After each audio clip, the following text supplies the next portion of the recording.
In Top Gear Motorsport this week, Tony Mason reports on the Manx National Rally from the Isle of Man. Steve Berry.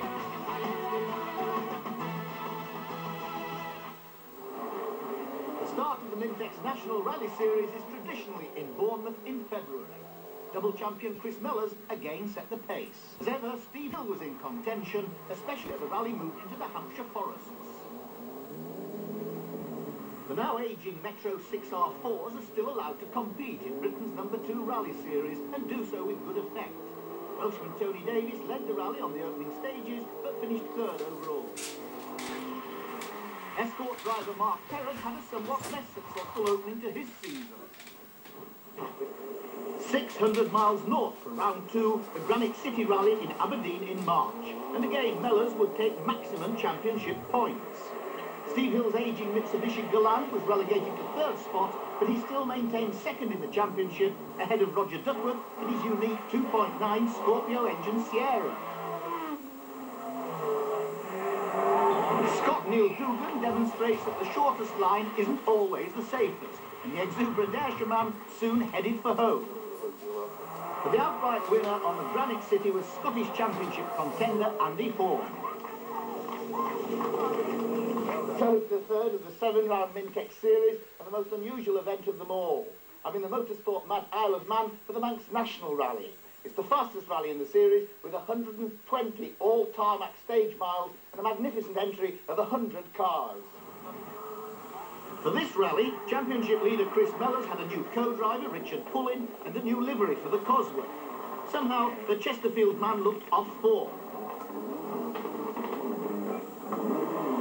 As the Manx lanes got narrower, he got into further trouble and suddenly found he was on a family holiday. So that was an early departure, Chris. What happened? Bit of a problem on the Curragh stage, which is the third stage. Very narrow to start off with. The guy just got out of the line very slightly. I didn't think it was a problem. And obviously hit something in the edge on the swing stone or something, and it pulled the front wheel off. Great friend and adversary Pete Doughty has built himself an Escort Cosworth this year. Although not contesting the Mintex series, the 1994 Manx winner was looking good. Setting impressive times in the John Price Rallying Metro was another non-championship contender, Stephen Price. Going into the 5th stage, he was in 3rd position.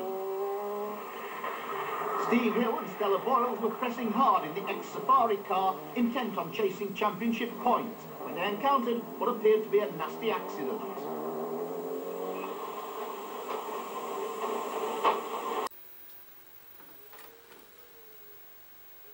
Years. But the Price family's luck was definitely out this weekend as Doughty took over the lead of the rally. We got to stage 6 and had a puncture halfway through and sort of drove on it and destroyed the suspension and the drive shaft and smashed us out. One of Britain's best female rally drivers, Andrea Hall, has moved up in power this year to a Sierra Cosworth and will finish 13th and lead the ladies here. The notorious Abiland's Crossroads brought the usual low-flying antics from the top drivers. Former Motoring News Road Rally champion Bill Gwynn was making a rare appearance, but his vast experience was showing and he was well up with the leaders. His co-driver in the Subaru Impreza was former March Racing Team owner Robin Hurd, and they would finish a brilliant second. TT Grandstand at Douglas is the main service area on the Manx National, and cars visit this several times. Steve Hill is now treading carefully, aware that the Mintex series is now opening up. Chris Mellors, of course, is out. I'd sooner beat Chris fair and square, but I wasn't going to do it in this island, so yeah, it's the only way we could beat it. Why would you say there's such an amazing attrition rate here?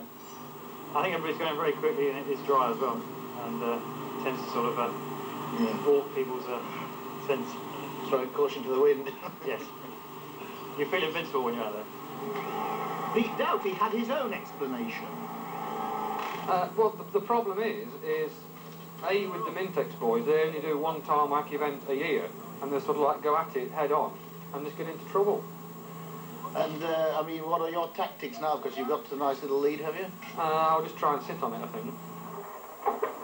Despite his healthy lead, Doughty and co-driver Lynn Jenkins never eased up the pace as the route crisscrossed the island using artificial chicanes to slow down the average speed.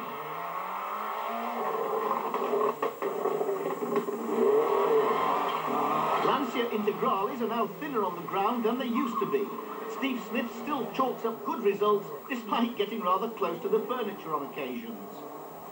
Tony Davis and Alan Cook were still having a trouble-free run and would take third place on this event and score maximum Mintex points. In the end, Doughty had it all his own way with a 2-minute lead over Bill Gwynn. It was time for celebrations and the usual waste of champagne.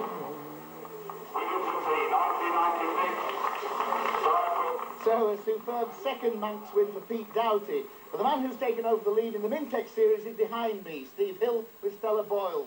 And the battle for the series continues in June in Mid Wales on the Kerridge National Rally.